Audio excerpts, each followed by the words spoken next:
This is the Chris Cross Show. I'm back and I'm actually in a new setting. I'm in my car for this episode, in the garage actually. But anyways, I do have a new episode and I have new rankings of the NBA top 10. I also have a new something, nothing, or everything, as well as a new fly on the wall and a new elephant in the room. And I'm also going to make a bold prediction later on. So anyways, enjoy. All right, NBA top 10. So I'm going to give you the top 10 teams that are the best teams right now in the NBA. So anyways, let's go with number 10, the Miami Heat.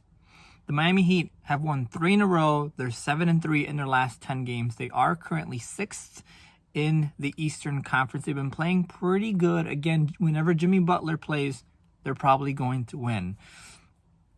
Again, the Miami Heat have been kind of streaky. They've got hit by COVID early on in the season, so they were kind of inconsistent. They're all healthy now.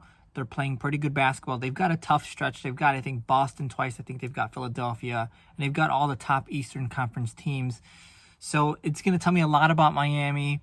I'm really excited to see what they are towards the end of the season. But anyways, they are number 10. All right, number 9, the New York Knicks. They are currently 4th in the Eastern Conference, playing amazing basketball. They are 9-1 in their last 10 games. They have won 3 in a row, and they have the second best defensive rating in the NBA, right behind the Lakers. They're also 22-11, and currently in the standings, they have a home playoff game for the first 2 games of the series. So they are 22-11 at home, which is good because it shows that they can win in New York. And so, I give the New York Knicks number 9. Number 8, the LA Lakers. The Lakers are 3-7 in their last 10 games. They got Anthony Davis back not too long ago. LeBron James came back, but he kind of was a little sore, so he sat out last night against the Denver Nuggets. But anyways, they have been playing all right. Obviously, we kind of predicted them not to have a winning record with LeBron out for 20 games. They did go, 8-12 without LeBron. Just around where you kind of want them to hold their own for a little bit. Obviously, they were kind of waiting for LeBron to come back. So anyways, the Lakers are going to be number 8 because I do believe they are better than the other teams because they have Anthony Davis, they have Andre Drummond, and they have a bunch of other good players that I feel would be better than all those teams before them or below them. So anyways, the LA Lakers are number 8. Number 7, the Clippers. I've said this many, many times in these rankings. The Clippers are a very streaky team. They won 5 in a row. Now they've lost 3 in a row. And those 3 losses come to Phoenix, New Orleans, and Denver. Again, 2 teams that are top in the Western Conference. And New Orleans, who's trying to obviously get into the play-in tournament. But the Clippers, again, are very, very streaky. That's why they are number 7. The Denver Nuggets are number 6.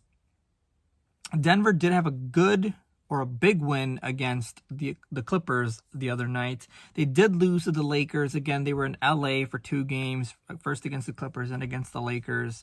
So that, obviously, you had to face both the LA teams. And obviously you got the other LA with their best player out with resting a sore ankle. So, but, Denver, again, it's a regular Monday night game where you kind of give it away, so to say, to a weaker team.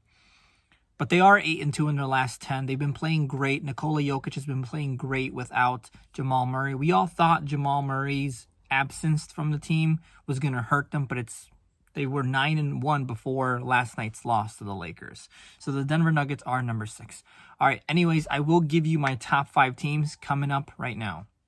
All right, the 5 best teams in the NBA right now. Number 5, the Milwaukee Bucks.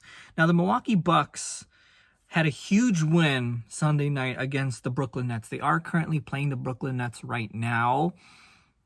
So we'll see how that goes. But they are 21-10 at home, and they're currently ranked 3rd in the Eastern Conference, which means they'll get a home playoff series.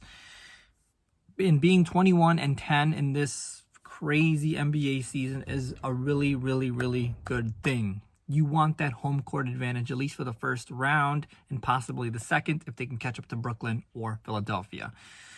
But the Milwaukee Bucks have won 2 in a row. They've been playing pretty good basketball, shaping up into a pretty good team right now. I feel like they're better than last year. So, again, I'll give the Milwaukee Bucks number 5. Number 4, the Brooklyn Nets. They have lost 2 in a row. They've been, again, hit or miss recently.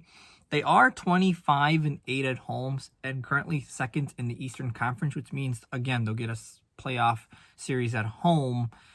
And being 25-8, again, you don't want to go to Brooklyn to play them because of that record and how good they're playing at home. So the Brooklyn Nets will be number 4 just because they have been kind of streaky as of recently. Number 3, the Utah Jazz. The Utah Jazz have the best record in the league at 47 wins and I think 20-something losses, early 20s. They are 6-4 in the last 10. They have been missing Donovan Mitchell for a couple of games, but they have won 2 in a row. And also, they're 28-4 at home. So when they're at home, they win games. So I'm not worried about Utah playing at home right now. But anyways, again, Utah's number 3, even though with the best record in the league, because they're still not convincing me. They did lose to Phoenix a couple nights ago, or I think a couple weeks ago, which showed me a lot about them and who they are. But anyways, Utah will be number 3. Number 2, the Philadelphia 76ers. They're currently on a 5-game win streak. Pretty good wins against pretty good teams, against playoff teams. They are 25-7 at home. And again, heading into the playoffs, this is key to have home court advantage, at least for the first 2 rounds of the playoffs. Or at least, actually, they're currently first in the East, so they have home court throughout Eastern Conference. So right now, Philadelphia is sitting good, 25-7 at home, best record at home for an Eastern Conference team. So the Philadelphia 76ers have been playing great. I don't think Joel Embiid is MVP because I think he's missed too many games, but I do believe Ben Simmons is Defensive Player of the Year, and they have a pretty good defensive team in general. So the Philadelphia 76ers are number 2. Number 1, again, same as last week, the Phoenix Suns. The Phoenix Suns have won 4 in a row.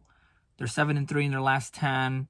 They have huge wins against Utah and the Clippers, and they're just playing great basketball. To me, they're the best team in the league because they've just been playing great basketball. Chris Paul is the actual MVP in my opinion.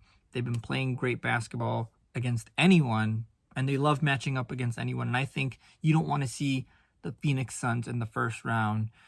If you're the LA Lakers or the Clippers, you want to see Phoenix in the conference finals when you've kind of had time to develop and all that other stuff. So Phoenix Suns are the team to beat, in my opinion, in the NBA right now. So anyways, those are my rankings.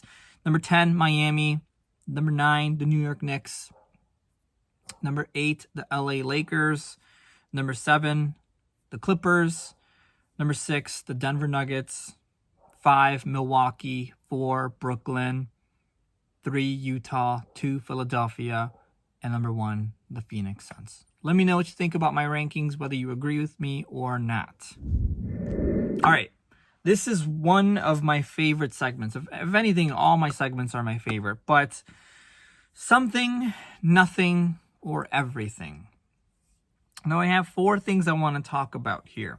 The first one being Jimmy Garoppolo texting Trey Lance as soon as he was drafted, saying that he's willing to help him. Yeah, me and my dad, I mean, we were actually talking about this the other day. Just, it's kind of, coming full circle. You go through this NFL career and you start as the young guy, come in. Tom kind of showed me the ropes. The competition between us was awesome. Really made me grow as a rookie and a young player. And so that's kind of what me and Trey we'll mold our relationship into that, but it'll happen naturally. Just, it's one of those things you can't force anything. Just let it come as it may. Now, was this something, nothing, or everything? I think this is everything, especially if you're a 49ers fan. Now, look, I love Jimmy Garoppolo. Jimmy Garoppolo is my favorite player in the NFL. I felt like I've always been a 49ers fan, but when Jimmy Garoppolo got traded there, I just, it kind of blossomed from there. But Jimmy Garoppolo texting Trey Lance is everything because Jimmy Garoppolo's a winning quarterback. He's been under Tom Brady. He's been under Bill Belichick. He's been under nothing but winners. Kyle Shanahan has gone to a Super Bowl. He knows how to win games. And I think Trey Lance, you can't get any better than that, than having Jimmy Garoppolo as a mentor. And I think this is everything, especially for a rookie like Trey Lance and for a 49ers fan who is looking to get back into the Super Bowl or into playoff contention. So this is everything to me. All right, up next, the Lakers being in 5th place currently in the Western Conference. Is it something, nothing, or everything? Now I'm going to say this. I'm going to say that this is something. No, this is something because as of right now, if the playoffs were to start today, their first round matchup is against the Clippers. In my opinion, I think if you're the Lakers, you do not want to see the Clippers, especially the way they've been playing before their 3-game losing streak. You don't want to see them in the first round. You don't want any part of the Clippers in the first round, especially when you're just barely getting LeBron back, when you're just getting AD and his win back. You don't want any part of that. So I think this is something, and especially these next couple of games they've got coming up against the Clippers, the Blazers, the Suns, and the Knicks. I think this is something. Again, I think if they go 2-2 in these next 4 games, then they're in a pretty good spot. If they can avoid the Clippers in the first round, that's good. I think they need an easier first-round matchup. In my opinion, I think Denver is an easier first-round matchup, and the Dallas Mavericks are an easier first-round matchup just because those teams have kind of been struggling as well, finding themselves and all that other stuff. So I think this is something for the Lakers being in 5th place currently. I feel like you'd want them to be in 4th or 5th or 6th against a Denver or a Dallas Mavericks or a Portland Trail Blazers, just at least in the first round. So this is something for the Lakers. All right, Aaron Rodgers wanting a trade from the Green Bay Packers. Is this something, nothing, or everything? Now I'm going to say this is everything if you're an Aaron Rodgers fan or a Green Bay Packers fan. Now the Green Bay Packers last year, they drafted Jordan Love. They actually traded up to get Jordan Love. And Aaron Rodgers, a year later, sticks it back to the Green Bay Packers and requests a trade on draft night. If you're the Green Bay Packers, you've kind of messed up Aaron Rodgers because I saw a stat where the last 6-7 first rounds that the Green Bay Packers have had in the past 6 drafts, they've drafted a defensive player. I think Devontae Adams and Lazard are pretty good receivers for Aaron Rodgers, but I think if you had a third, at least a dependable third or second, then you give him more weapons on the offensive side of the ball and you make him a little bit more happier because his stats are a little bit better. Obviously, Aaron Rodgers he threw a lot to Devontae Adams last year, and I think that kind of, overworked him. He was getting double teamed and all this other stuff. And now if you're an Aaron Rodgers fan, in my opinion, I think you want Aaron Rodgers to go because the Green Bay Packers have already drafted Jordan Love. They've already committed to a quarterback. I think, in my opinion, if you want to restore the Aaron Rodgers thing, you trade Jordan Love. But that's not going to happen because, again, Aaron Rodgers is 36 years old. And again, if you're an Aaron Rodgers fan, you want him to get traded to a situation where he can win now. I don't think with the Green Bay Packers you can win now, especially all the drama that's kind of gone on. I think there's too much drama to really, recover or rekindle that relationship. So this is everything, especially if you're a football fan in general. This player will shake up any division he goes to. So this is definitely everything for Packers fans, Rodgers fans, and just football fans in general. All right, my last one for something, nothing, or everything. Milwaukee versus Brooklyn on Sunday night or Sunday afternoon, and Milwaukee won over Brooklyn. Now, Giannis Antetokounmpo had 49 points, 8 rebounds, 4 assists, and also shot 4 for 8 from the three-point line. Is it something, nothing, or everything? For the Milwaukee Bucks, this is everything. You want Giannis playing like this in a playoff series against a team like Brooklyn that they're probably going to see in the second round if the standings stay as they are. Giannis developing a jump shot is something that people have been destroying him about for the past couple of years. Giannis has an inside game. He's very long. He doesn't have to jump to dunk. He can just reach his hand up and he dunks.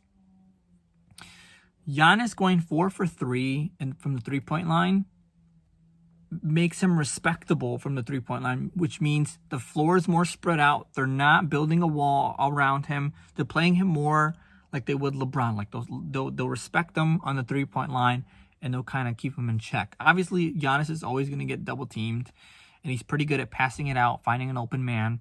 But I think this is everything if you're a Milwaukee Bucks fan beating the Brooklyn Nets. Again, the Brooklyn Nets and Milwaukee Bucks are playing currently right now, at least when I'm filming this video. So this may change as I kind of edit and go from this episode. But again, if you're a Milwaukee Bucks fan, this is everything. This game, Giannis scoring 49 points, out-dueling Kevin Durant, is everything. You want to see this from Giannis, especially in the playoffs. So this is definitely everything for the Milwaukee Bucks. All right. Let me know what you think about this segment. Let me know if I'm right with something, nothing, or everything. And I hope you really enjoyed this segment. All right. Up next is Fly on the Wall. All right. Fly on the Wall. So again, Fly on the Wall is a segment where I'm just literally a fly on the wall, just hearing a skit or an interview from a coach, from a player in sports, and I give you my opinion on it because I'm the fly on the wall. I'm just the outside observer on this. So anyways, Fly on the Wall. All right. Scott Brooks the other night was interviewed after a game in which Washington won, and Russell Westbrook scored a triple-double, scored a lot of points, scored a lot of rebounds, and got a lot of assists. Now, Scott Brooks said that Russell Westbrook, when it's all said and done, he's going to be the third or second best point guard in the NBA. Now, I'm going to actually play his segment before I move on. Point guards don't do what he does. They're not built that way.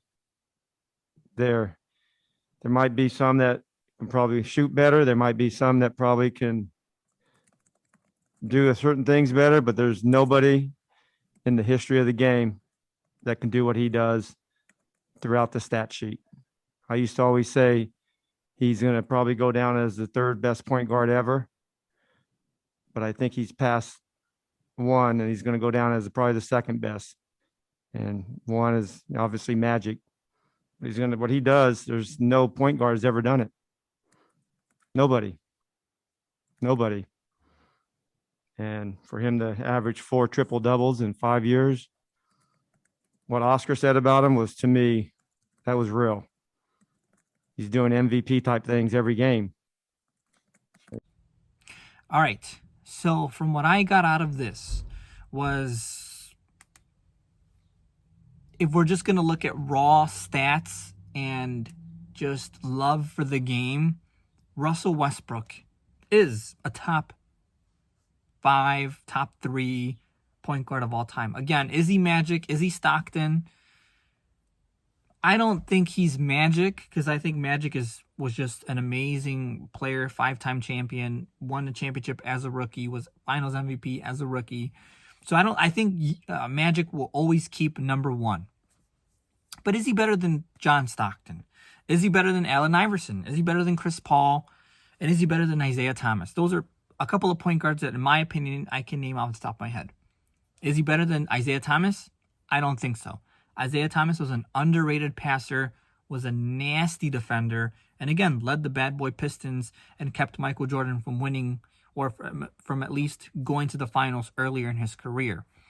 I think, in my opinion, Isaiah Thomas is the second best point guard of all time because just of what he did and what a lot of people don't give him credit for. Is he better than Chris Paul? In my opinion, I don't think he's better than Chris Paul, because wherever Chris Paul's gone, the team's winning percentage has gone up significantly. Also, Chris Paul is a true point guard. He's the MVP, in my opinion, this year and deserves it. And again, Chris Paul is just an underrated defender and an underrated passer.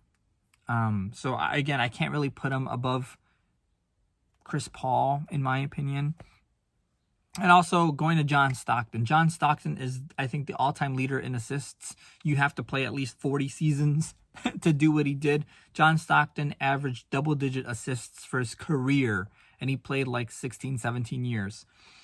So again, can Russell Westbrook do that? Again, if we're looking at just pure stats, triple-doubles, everything, of course, Russell Westbrook passes everyone. But if we're looking at winning, if we're looking at the way you play the game, can you really look at Russell Westbrook that way? I understand where Scott Brooks is coming from. He's coming from a guy who's coached Russell Westbrook nearly his entire coaching career.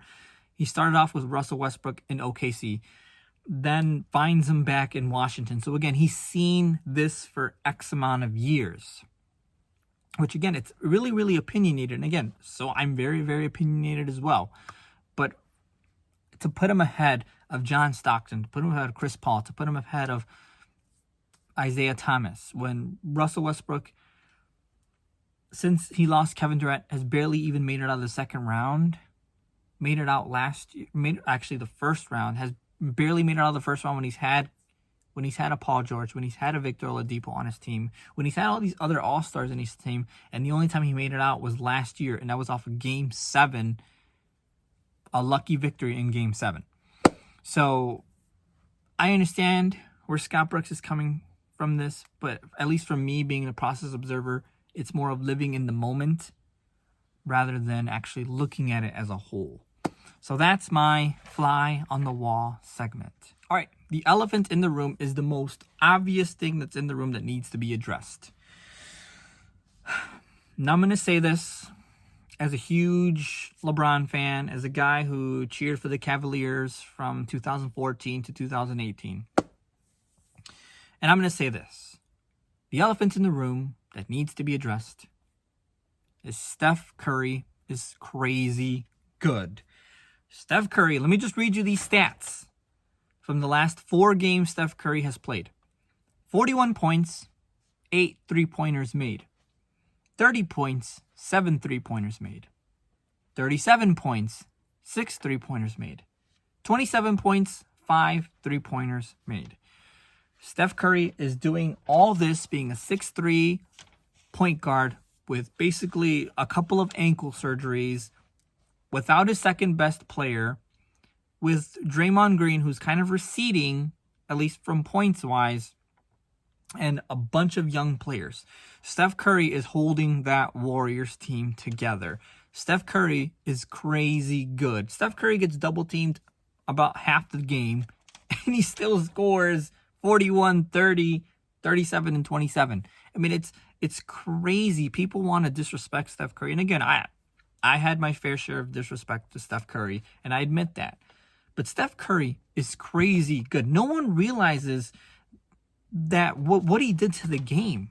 Like, I'm still in awe that we're shooting threes now. Like, back then, the final scores of basketball games used to be 89 to 93. I mean, that used to be a typical NBA game. Now it's 130 to 120, 100 something. It's all in the hundreds. If you don't score 100 points in the game, you don't win. And again, a lot of it has to do with the 3-point shots. A lot of players, a lot of kids now are shooting 3-pointers. People just want to make threes. Again, threes are more than twos. I understand that. But what Steph Curry has done, he's changed the game. He's made the 3-point line valuable. Again, if you shoot 50% from 2, it's the exact same as shooting 33% from 3, which is crazy. Again, Steph Curry is crazy good. He's that good. He changed the entire way coaches coach now. Nowadays, you see teams chucking up 23s a game. Back then, you never used to see that. You see maybe 10, 12, at most 17. Now it's on average 20. And again, you can either shoot your way to win a game or you can shoot your way out of a game, which is also a blessing and a curse. But again, Steph Curry's done it so easily that we all think we can do it. And that's why the elephant in the room is that Steph Curry is crazy good. We don't realize it because, again, he's small.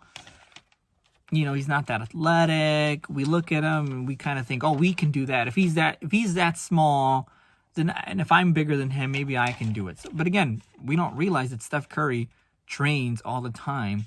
We don't realize that Steph Curry's been doing this his whole life. We can't just come in and be like, oh, I'm going to be Steph Curry. No, Steph Curry is that good. Again, that's why he's a 3-time champion. I mean, it's that simple. Steph Curry is crazy good. And again, that's my elephant in the room. He's just, I mean, I'm just reading these stats. I've been just reading these stats and they're They're just crazy. I mean, 41, 30, 37, and 27. And this is just the last 4 games. I mean, he's crazy good. So, elephants in the room, Steph Curry is crazy good. Okay, so my last segment for today is bold predictions. Now, I love making these bold predictions because I just think that if they work out, I'll look good. If they don't, they're bold predictions. They weren't really supposed to happen. But anyways, getting into the first one, the New York Knicks will not have the same success that they had last season. Now, I do believe I did mention this last time, but I wanted to add a couple things. We've had a shortened off season. The New York Knicks obviously didn't go to the bubble, so they've been off since March. They signed all these other players, I think like March, or actually November, December. So again, a team that they kind of threw together. But again, people don't realize this about Tom Thibodeau. Tom Thibodeau is a culture creator. He creates cultures. He's a highly underrated coach. Again, he overworks his players, which is why people don't like him as much, or people don't think he's about winning.